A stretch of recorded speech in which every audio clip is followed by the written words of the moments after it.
Hello, my friend. Stay a while and listen. What's going on YouTube? It's Filthy and we're back with another video. Today we're going to look at the best start for Season 23. We're going to rank kind of the Haedrigs. Maybe not rank them. We're going to put them into categories. We've got one that is an absolute stinker. We've got probably about another 4 that are kind of mid-tier. You know, they've got some plus points, they've got some minus points. And then we've got 2 really good ones, including, for me personally, a clear winner. But before we do jump into it, welcome to anybody who's new to the channel. Do consider subscribing if you enjoyed Diablo 3. I'm looking forward, it's the last day of the season that I'm filming this. I'm looking forward to doing some pushes on stream later. So if you can stop by, obviously that would be kind of cool. But let's jump in and take a look at the worst set on offer. And this is the Raiment monk. Nobody loves Raiment.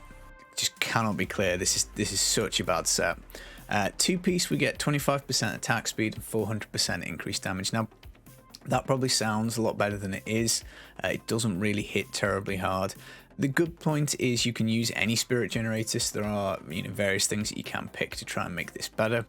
The 4-piece has got a really interesting mechanic. Dashing Strike becomes a spender and refunds a charge. So whenever you spend the spirit, you can basically have infinite teleport. So you can get a lot of speedrun builds. There is something potentially in this. There are things that buff Dashing Strike, but you just can't get it to kind of T16 level. I've had a bit of a play around with getting my main stat up to about 14-15k using my decent-ish pieces. And whilst we can clear T16 with Raiment, it's super slow, it's quite frustrating. 6-piece, we get what sounds like an absolutely ginormous amount of damage, 60k on Dashing Strike for 6 seconds. Again, it just doesn't hit hard enough really to get you to kind of like the end game. And then we also get 6k damage on our spirit generators for 6 seconds. Again, it just doesn't hit. It's ironic that this is a punch setup. It's like generator, you smack stuff, Chuck Norris in the face, and that is the one thing this set is lacking. It is punch. I'm hoping that this will get buffed at some point because it does offer the poorest start. Now again, you'll note there's no damage reduction in this, so you're generally gonna have to find yourself a pair of Spirit Guard braces. And honestly, a lot of people have come by stream have suggested going Legacy of Dreams for monks, or just ditching this completely and playing Wave of Light, Lashing Tail Kick or something like that. You can get yourself Depth Diggers. They'll give you another double damage mod. They're pretty easy to find. Flying Dragon can go in the cube. There's a few options. There's quite a few fist weapons. You don't need the Shenlongs, but again, these are on a kind of weird mechanic. You get more damage the more spirit you have, and then when you get to max, it then drains you down. So again, it's not the easiest thing to play. So honestly, solo casual play, I would be leaving this. I would just be doing Legacy of Dreams. But if you do pick it up, by all means use it, but just get yourself onto any different monk set. I think all of them are better than this one. So Raiment, sorry, last place. So we start off with some mid-tier options. All 3 of the intelligence classes actually I think are kind of mediocre. As I say, they've got good points, they've got bad points. Let's kick us off with Helltooth. Now, Witch Doctor's got a really good time getting to 70. It's a very fast class 2 level 270. And the good news with Helltooth is the 2-piece is really nice. You get a 3000% weapon damage necrosis. This can be applied by your zombie dogs and gargantuans, so you don't really have to do much. Your pet army can wreck stuff. If we were just ranking this on 2 pieces, this would probably be S tier. It is incredible. The 4-piece, we get 60% damage reduction. Again, pretty decent, a little bit above average. Most sets have only got 50. And again, the necrosis can be applied by your zombie dogs and gargantuans, so you don't really have to do terribly much to get that. 6-piece, again, is kind of nice, a 17.5k damage increase on a bunch of stuff after you cast Wall of Death. Helltooth also, Scrimshaw is pretty easy to get. There's not many spears in the loot pool, so it's not too hard to build. And obviously Zombie Bears is kind of where we're at now. Zombie Bears looks cool. We've just done a guide on T16 for that. It is definitely a GR100 capable spec. It's just not particularly fast, and I think that's kind of where it runs out of utility and use for me. So it's probably very good early on. It's probably okay once you get the 6-piece, but Zombie Bears, a lot of these kind of pet builds, they're a bit clunky because obviously relying on the pets to do the damage. Mundanugu will probably still be the Witch Doctor's best build. Maybe Zuni Master will be better for keys. Maybe Dagger of Darts for Legacy Dreams will be better. So realistically, the only reason that this isn't, we're not saying that this is particularly good sort of S tier level is because just overall the set probably lacks power compared to most things. It's not a particularly great speed farm set, and obviously it does kind of cap itself out, but 2-piece very nice, not the hardest thing to build, so a pretty solid start for Witch Doctor. It's not terrible by any means. Now also in the mid tier we've got the Wizard with the Tal Rasha set. Now Tal's has got not very good 2 and 4 pieces in my opinion. The Meteor on the 2-piece, you probably won't really notice it. It's not amazing at all. Even the 4-piece, you get this increased resistance. Again, for damage reduction, I'd say it's probably a little bit on the weak source side. But the 6-piece is kind of nice. It's an 8k damage mod. You just need to use different elements. So it's not the hardest thing to do. Now, Tal's is probably mid-tier. Again, we've done guides on T16. You can do Explosive Blast, you can do Arcane Orb. Really, Tal's goes with anything because it's just a flat damage mod. So any Wizard multiplier will do. You can stick Tal's with anything. So it is kind of flexible to build. Wizard, I think nowadays is probably one of the tankier classes to set up early on because you can get the Orb of Infinite Depth for 80% damage reduction. That's just absolutely bonkers huge. You've got other damage reduction items you can pick up, so you roll shards for sources, so you should get one of these fairly early. Now Wizard's got another advantage. It looks like Firebird is going to be the probably best build for solo play next season, so you're obviously going to want to play Wizard for that reason. So Tal's is probably a fairly decent start. It's not the best, it's not the worst. Now until you get the 6-piece, you can just build yourself a Legacy of Dreams Wizard. Again, that probably goes quite well because once you get your 6 pieces of Tal's, you can then swap on to whatever LOD build it was that you were playing and then move on. Wizard's got an okay-ish time to 70. It's better than it was. There are many more multipliers now in the pool. It used to be a nightmare. There were hardly any, but they have improved some of the wand selection. And again, the sources as well. There's certain things you can do. So it's probably mid-tier. Tal's, it's a fairly okay set. You can do T16s, bounties, a bit of speeds with it. It's, as I say, it's just not, again, it's like Helltooth, it's not endgame, it's not S tier. You're going to want to move on to Firebirds, but a fairly solid start for the Wizard. Again, it's just not S tier. It's just not brilliant at anything. It's just kind of, middle of the pack. But that's the Wizard. Now again, another mid-tier build is going to be Rathma. There's no point me showing you this in-game because it's going to completely change and we don't have the patch as of yet. So Rathma 2-piece, this is going to be quite nice. I think we're going to get this 0.5 second reduction on cooldown for Army of the Dead.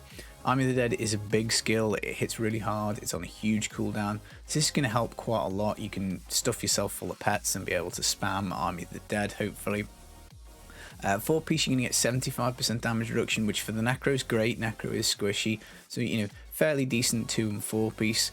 Necro again is very fast to 70, and multipliers are very easy to come by once you do get to 70. And then 6-piece, we basically get the 9k damage increase on Bone Spirit and the Army of the Dead. So you've got 2 choices. You're a little restricted. It's got to be one of these 2. So obviously you need the supporting items, either the pants for Bone Spirit or the braces for Army of the Dead. Now obviously we haven't tested this. This is a bit of a kind of wild card selection. I think it probably does look like it's going to be mid-tier. Again, I can't see this being incredibly fast for keys. I can't see it being incredibly fast for GR speeds. I also can't see it being the Necro's top build. I think it probably will be something on Legacy of Dreams. So again, it's probably kind of a middle of the road. You're not going to be too disappointed with it when you do get it set up. Necro, with the multipliers being so easy, always is a class I like rolling at the start of the season because it is just easy to build and easy to set up.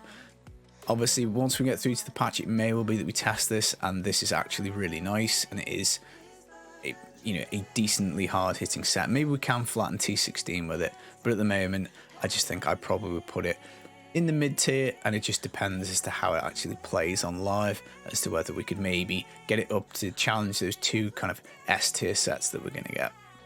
And another mid-tier option we've got is going to be the Crusader, which is going to get the Rowland set. Now, the 2-piece is actually kind of nice. It's really good for toughness. You can get some damage out of this as well, depending on which lore you get. But every time you use Shield Bash or Sweep, you can get 1 second off your defensive and lore cooldowns, which is honestly really, really nice. Again, very strong 2-piece. 4-piece is insane. 17.5k damage on Shield Bash and Sweep attack. If we were just doing 4 pieces, this would be S tier. It is absolutely incredible. Huge damage. 6-piece, we get nutty attack speed with sweep attack or shield bash, and also we get the damage reduction. So we do have a little bit of an issue. We're not getting the DR until the 6-piece, but I guess the 2-piece kind of offsets that. Now sweep is super easy to put together because denial is in the loot pool at level 1, so it's very easy to get that in the cube. You pair that with your 4-piece, you will be smashing stuff. We've recently done a guide on T16 for Rowland. It's an okay-ish push build. It's not, again, mess. It's not going to be the Crusader's strongest, but it can get the job done. Again, really, that's probably the problem with this. It's not the fastest thing in the world. Aegis of Valor is going to be better for pushing. It's going to be better for keys, bounties, speeds, all that kind of stuff. And that's, I guess, where Rowland falls down. Now, you can use Norvalds with it. You can stick the Flents in the cube and do the Norvalds on the character.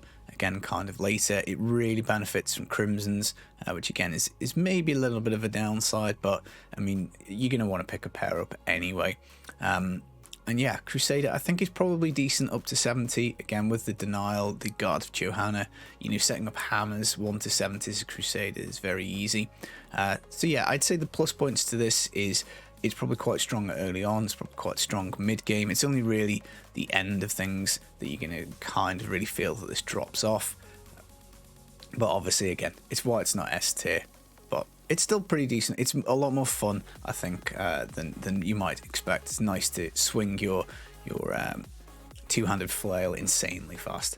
But yeah, mid tier for Crusader and Rowland. And now we come to one of the S tier specs that you can choose, which is going to be the UE Demon Hunter. Now, Unhallowed Essence 2 and 4-piece are not particularly great. So the 2-piece, the generators will give you additional hatred and discipline. Kind of handy, but not massively a big deal. The 4-piece, 60% damage reduction. That's a little better than normal. Most of them have got 50% DR, so it's a little helpful with that. The damage mod on this, again, is helpful, 60%, but it's really not earth-shattering. You're not going to really feel much of an impact. But the 6-piece obviously is nice. We get generators, multi-shot, and vengeance with 350% damage for every point of discipline we have in our orb. So this works on what is in here, so not max, but what you actually have. So max discipline is obviously a very important secondary. Now, why is this so good? Well, multi-shot itself is a really nice build. It will crush T16. We've recently done a guide on that. It's good for bounties. You can speed with it. All in all, it's a fairly decently hard hitting set. But you don't have to do multi-shot because it does buff any generator. You can take bowlers, you can take Hungering Arrow. So it is kind of flexible. There are lots of things that you can put together with UE. So it's not the hardest thing in the world to build.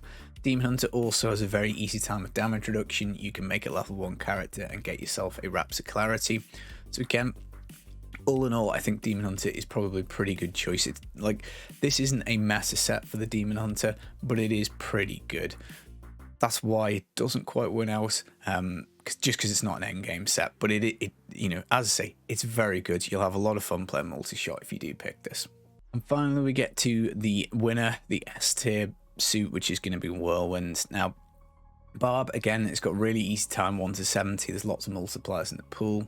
2-piece of Whirlwind, or well, I guess Wrath of the Waste, is really nice. Rend 500% damage and duration increase.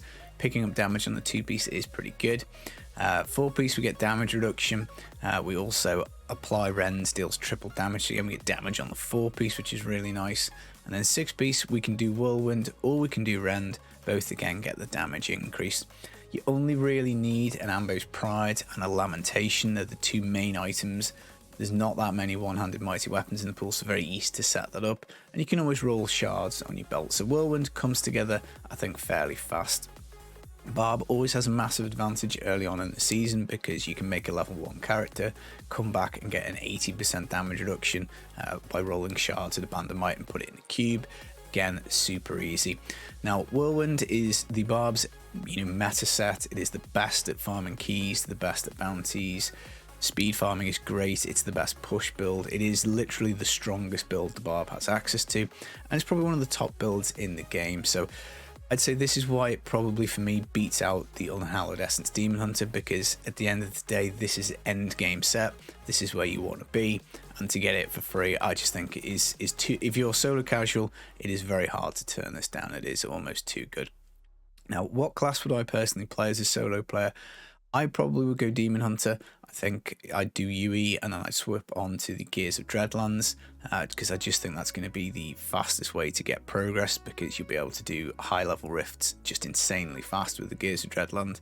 And you could also play some support Demon Hunter if you did want to jump into groups.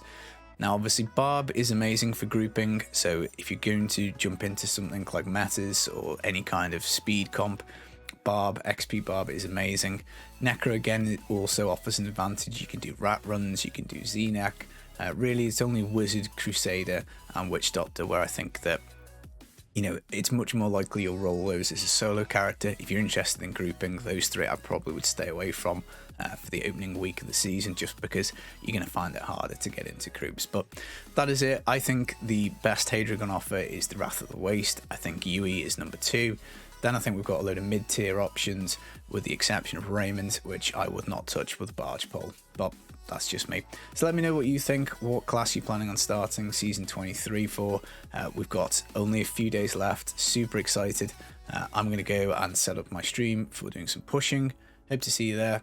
Take it easy, stay safe, filthy.